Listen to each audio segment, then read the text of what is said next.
ये जो पूरी बाउंड्री है, इस पूरी बाउंड्री को हम यहाँ पर घरेलू सीमा के रूप में परिभाषित करेंगे। हेलो दोस्तों, क्या आप भी समष्टि अर्थशास्त्र या अर्थशास्त्र में अच्छे नंबर लाना चाहते हैं? क्लास 12th में हैं आप और आप अच्छे नंबर चाहते हैं, चाहे कोई सा भी बोर्ड हो, किसी भी स्टेट का हो या फिर सीबीएसई का हो। हम जो यहाँ पर मेन स्टडी कर रहे हैं वो मेन सीबीएसई बोर्ड से स्टडी रिलेटेड है, और ये सभी जो कंटेंट है वो सभी कंटेंट, सभी विषय वस्तु, विषय सामग्री जो है वो आपके लिए कोई सा भी बोर्ड हो, अगर आप अर्थशास्त्र के विद्यार्थी हैं, स्टूडेंट हैं और समष्टि अर्थशास्त्र अभी आपके अगर सिलेबस में है तो ये बहुत ही इंपॉर्टेंट सीरीज है, बहुत ही इंपॉर्टेंट वीडियोज हैं।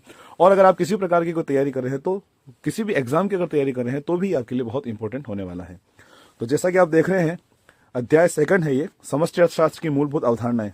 मतलब इसमें यह है कि हम राष्ट्रीय आय से संबंधित जो यूनिट स्टडी करेंगे या कर रहे हैं, उसमें समष्टि अर्थशास्त्र की कुछ मूलभूत अवधारणाएं हमें पता होना जरूरी है। जैसे कि हमें बोलते हैं कि एक देश की जितनी भी घरेलू आय है वो उस देश की राष्ट्रीय आय कहलाता है, या उस देश की जीडीपी कहलाता है, ग्रोस डोमेस्टिक प्रोडक्ट कहलाता है। तो वो घरेलू क्षेत्र क्या कहलाएगा, आर्थिक क्षेत्र क्या होगा? या फिर हम कहते हैं राष्ट्रीय आय क्या है, एक देश के सामान्य निवासियों द्वारा अर्जित की गई आय का योग है। तो सामान्य निवासी कौन होते हैं? तो ये हमें सब पता होना जरूरी है। तो जैसा कि आप देख रहे हैं, हमें यहाँ पर देख रहे हैं कि घरेलू क्षेत्र क्या है। सबसे पहले इसके बारे में अध्ययन करेंगे। तो घरेलू क्षेत्र का मतलब, घरेलू क्षेत्र किसे कहेंगे? किसी देश की राजनीतिक सीमाओं से होता है, मतलब उस देश की पॉलिटिकल बाउंड्रीज कहाँ कहाँ है।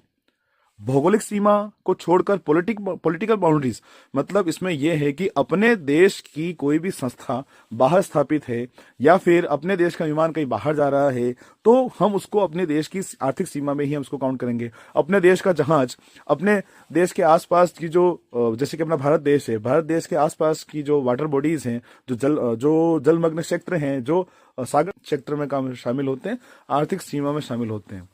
तो हम यहाँ पर डिटेल में समझेंगे कि वो आर्थिक क्षेत्र, वो आर्थिक सीमाएं है क्या। ठीक है। तो आर्थिक क्षेत्र वह भौगोलिक क्षेत्र है जिसे एक सरकार द्वारा संचालित किया जाता है, जिसे एक सरकार द्वारा संचालित किया जाता है। देखना, ये गवर्नमेंट डिसाइड करती है कहाँ क्या होगा, कैसे नहीं, और पूरा गवर्नमेंट इसको डिसाइड। इसमें भौगोलिक क्षेत्र शामिल तो होता है, साथ साथ इसमें गवर्नमेंट का भी इंटरवेंशन जरूर होता है। जैसे कि हम यहाँ देख रहे हैं कि सरकार द्वारा संचालित किया जाता है, और जहां लोग, वस्तुएं, पूंजी स्वतंत्र रूप से संचालित होती है। जहां पर एक देश के लोग आपस में एक जगह से दूसरी जगह पर जा सकते हैं, वस्तुएं एक जगह से दूसरी जगह जा सकती हैं, और पूंजी भी स्वतंत्र रूप से एक जगह से दूसरी जगह जा सकती है, उससे हम यहाँ पर घरेलू क्षेत्र कहते हैं। तो देख सकते हैं कि घरेलू क्षेत्र राष्ट्रीय आय लेखांकन में एक महत्वपूर्ण अवधारणा है। सामान्य भाषा में यह किसी देश की राजनीतिक सीमाओं को दर्शाता है, लेकिन राष्ट्रीय आय लेखांकन के संदर्भ में इसका दायरा थोड़ा व्यापक होता है। तो राजनीतिक सीमाएं, मगर राष्ट्रीय आय के लेखांकन में मतलब बात यह आएगी कि अपनी एम्बेसी, अपना दूतावास किसी विदेश में है, या विदेश का दूतावास अपने देश में, तो क्या उसको शामिल करेंगे या नहीं करेंगे, ये अपने सामने क्वेश्चन आएगा। तो कुल मिलाकर राष्ट्रीय आय के लेखांकन में थोड़ा सा इसका दायरा जो है थोड़ा वो बढ़ जाता है, वो थोड़ा व्यापक हो जाता है। ठीक है। तो अब हम देखेंगे यहाँ पर कि घरेलू क्षेत्र में शामिल किन किन को करते हैं। तो देख सकते हैं इसमें नौकाएं और विमान, सामान्य निवासियों द्वारा 2 या 2 से अधिक देशों के बीच संचालित नौकाएं और विमान, जैसे कि अमेरिका और भारत के बीच में चलने वाली जो वायु सेवाएं हैं, वो अपने देश के एयरलाइंस है, वहां पर जाकर पैसेंजर को छोड़कर वापस आ रहे हैं, तो उसको हम अपने देश की एयरलाइंस से, तो चाहे वो वहां विदेश में गया है, वहां उतरा, वहां से वापस यहाँ है, या फिर अमेरिका से वो सिंगापुर गया है या किसी और देश में गया है, अपने देश के एयरलाइंस है, अपने देश के एयरलाइंस का विमान बाहर किसी 2 देशों के बीच सेवाएं दे रहा है, तो उसे भी हम अपने देश की घरेलू क्षेत्र में शामिल करेंगे, उसकी कमाई को अपने देश की कमाई में शामिल करेंगे। जैसे क्या देख रहे हैं कि भारत, उदाहरण देख रहे हैं आपके सामने, उदाहरण है भारत द्वारा रूस और जापान के बीच संचालित एयर इंडिया के विमान भारत के घरेलू क्षेत्र का हिस्सा है। जैसे मैंने भी कहा है कि रूस और जापान चल तो कहां रहा है, रूस और जापान के बीच में, मगर है वो भारत का, इसलिए हम इसे भारत की राष्ट्रीय आय में या घरेलू क्षेत्र में उसको शामिल करेंगे। ठीक है। फिर मछली पकड़ने वाले जहाज और तेल गैस रिग्स, मतलब आप देख रहे हैं जैसे कि सामने एक इमेज है, इसमें बता रखा है कि अपने तटीय इलाकों में जो पेट्रोलियम मिलता है वहां से गैस एक्सट्रैक्शन कर रहे हैं, पेट्रोलियम एक्सट्रैक्शन कर रहे हैं, या फिर जो नौकाएं हैं वो समुद्र इलाकों में जाती हैं, मछलियां पकड़ती हैं, वहां से मछलियां पकड़ कर लाती हैं। तो जो एक देश, जैसे कि आप देखें सामने, थोड़ा अपन आगे बढ़ेंगे, ये सामने आपके एक मैप दे रखा है, इसको थोड़ा और छोटा कर देता हूं। इसमें क्या देख रहे हो आप, अपने भारत के चारों तरफ ये वाली जो बाउंड्री आप देख रहे हैं ना, ये वाली बाउंड्री अपने भारत की तटीय सीमा है। तटीय सीमा के अंदर भी हम यहाँ पर बाउंड्री, यानी यहाँ पर, यहाँ पर, यहाँ पर, यहाँ पर, यहाँ पर, यहाँ पर, यहाँ जो भी लाल डॉट जो आप देख रहे हैं या डैश देख रहे हैं, यहाँ पर कहीं पे भी अगर कोई गैस रिक्स है जहां से गैस निकाली जाती है या मछली पकड़ी जाती है, तो वो सभी हम घरेलू क्षेत्र में शामिल करते हैं। तो कुल मिलाकर अपने देश का घरेलू क्षेत्र क्या हो गया, ये तो है ही है, साथ साथ भारत की ये जो सीमा है इसको भी हम घरेलू क्षेत्र में शामिल करेंगे। ये अपने पूरा देश की घरेलू सीमा आपके सामने जो लाल बाउंड्री में है देख रहे हैं। अलग अलग देशों की ये अलग अलग हो सकती है, अलग अलग देशों की, जैसे श्रीलंका की देख रहे हैं, ये श्रीलंका की, इसको EEZ कहेंगे, एक्सक्लूसिव इकोनॉमिक जोन, जो भारत के तटीय इलाकों में है। आगे बात समझ में, ये मालदीव का है, ये पाकिस्तान की सीमा है, ये बांग्लादेश का है, ये बर्मा का है, यानी बर्मा यहाँ है तो बर्मा की समुद्र तटीय जलीय सीमा यहाँ पर है। ठीक है, आगे बात समझ में। और ये अपने आइलैंड जो है अपने इंडिया में काउंट होता है, इसलिए ये इंडिया की सीमा कहलाएगी। तो कुल मिला के आपको समझ में आ गया होगा कि ये जो पूरी बाउंड्री है, इस पूरी बाउंड्री को हम यहाँ पर घरेलू सीमा के रूप में परिभाषित करेंगे।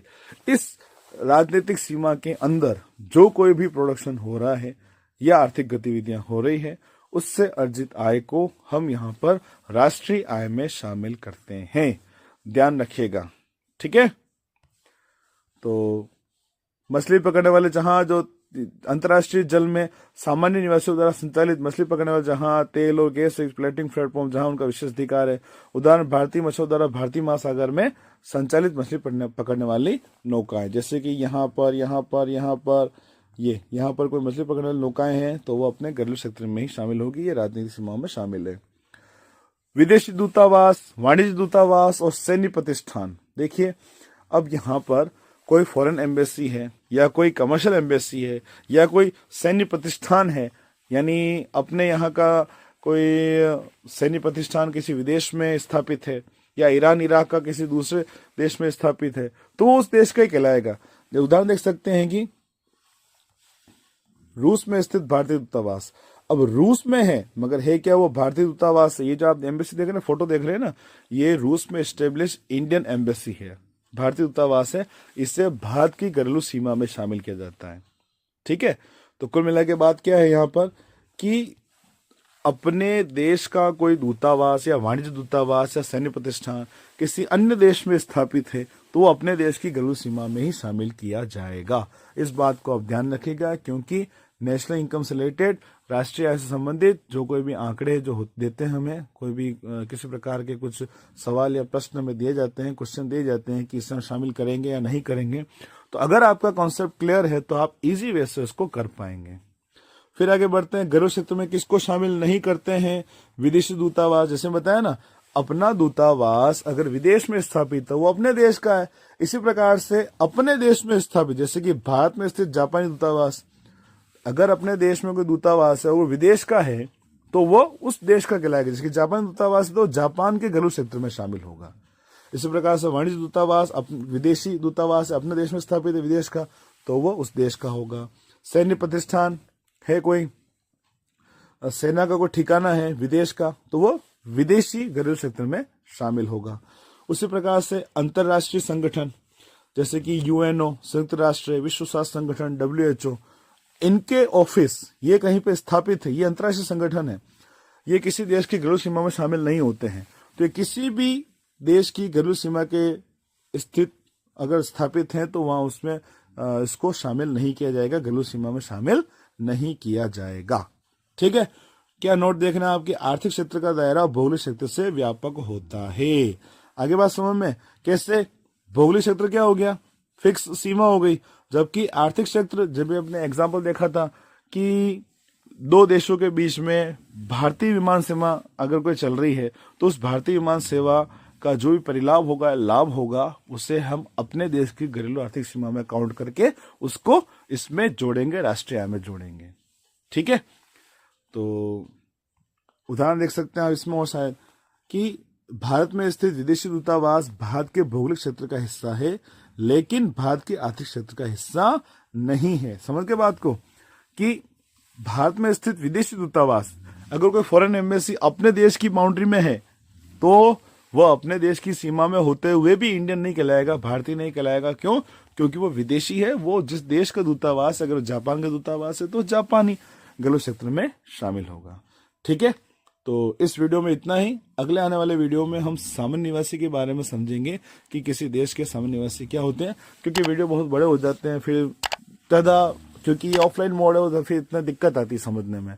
खैर, आशा करता हूँ मेरे द्वारा दी गई जानकारी जो अभी इस वीडियो में है वो आपको अच्छी लगी होगी। अगर वास्तव में लगा है कि आपको समझ में आया है तो वीडियो को लाइक जरूर करें, कमेंट करें वीडियो कैसा लगा है, और आपको किस किस प्रकार के वीडियो चाहिए वो भी आप कमेंट जरूर करें। अगर आपको उसके नोट्स चाहिए तो मैं अपने व्हाट्सअप नंबर इस वीडियो के डिस्क्रिप्शन में मेंशन कर दूंगा। आप उन पर उस व्हाट्सअप पर मैसेज कर सकते हैं। आप मैसेज जब भी करें तो बताएं आप क्या कर रहे हैं, कौन से स्टूडेंट हैं, किसकी तैयारी कर रहे हैं, 12th के हैं या किसी अदर एक्स्ट्रा एग्जाम की तैयारी कर रहे हैं, तो आपको उससे संबंधित नोट्स मिल जाएंगे। ठीक है, और अगर आपको लगता है कि वाकई में वीडियो अच्छा है और आपके काम का है तो चैनल आपको सब्सक्राइब नहीं किया है तो आप चैनल को आप सब्सक्राइब जरूर कर दें और अपने फ्रेंड सर्कल में उसको ज़्यादा से ज़्यादा शेयर करें। मिलते हैं नेक्स्ट वीडियो में। Thank you, thanks for watching. नमस्कार गुरुजी, बाय बाय।